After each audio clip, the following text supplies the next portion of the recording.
আসসালামু আলাইকুম, hello everyone, hope you all are doing great. আলহামদুলিল্লাহ, আমরাও অনেক বেশি ভালো আছি। আজকে যেহেতু জুম্মা ছিল, আর জুম্মা মানে একটু বেশি রান্না বান্না, একটু খানা দানা, তো সেই হিসাবেই আজকে রান্না হয়েছিল সাদা পোলাও, মুরগির রোস্ট, বেগুন ভাজা, ডিমের কোরমা, গরুর মাংস, সালাদ আর একটা মাছ ভুনা।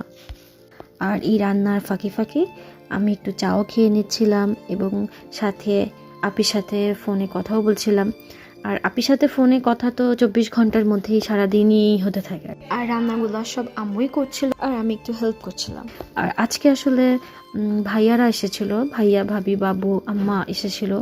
আর ভাইয়ারা খুব রিসেন্ট উমরাতে চলে যাচ্ছে, সবাই তাদের জন্য দোয়া করবেন যেন তারা সুস্থভাবে যেতে পারে এবং সুস্থভাবে ফিরে আসতে পারে। আল্লাহ যেন তাদের সব দোয়া কবুল করে, আল্লাহ যেন তাদের উমরাটা কবুল করে নেয়।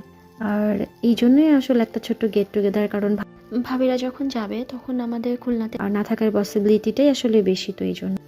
আর এই যে এখন আমরা সবাই একটু খাওয়া দাওয়া করছি। আর ভাবি আসার সময় আমার জন্য একটা স্পেশাল জিনিস নিয়ে আসছে, সেটা আমি ভিডিও শেষে শেয়ার করব। আর আসলে খাওয়া দাওয়ার থেকে বড় বিষয় হচ্ছে আপনজনদের সাথে একসাথে বসে কিছু টাইম স্পেন্ড করা, গল্প করা। আর ভিডিও আসলে খুব একটা বেশি করতে পারি নাই, কারণ ওরা হচ্ছে ভিডিওতে অতটা কমফোর্টেবলও না। আর এইটা হচ্ছে আমার গিফট। ভাবি এটা আচার বানিয়েছে, রসুন এবং মরিচ দিয়ে একটা আচার বানিয়েছে, তো সেটাই আমি আসলে খুলছিলাম।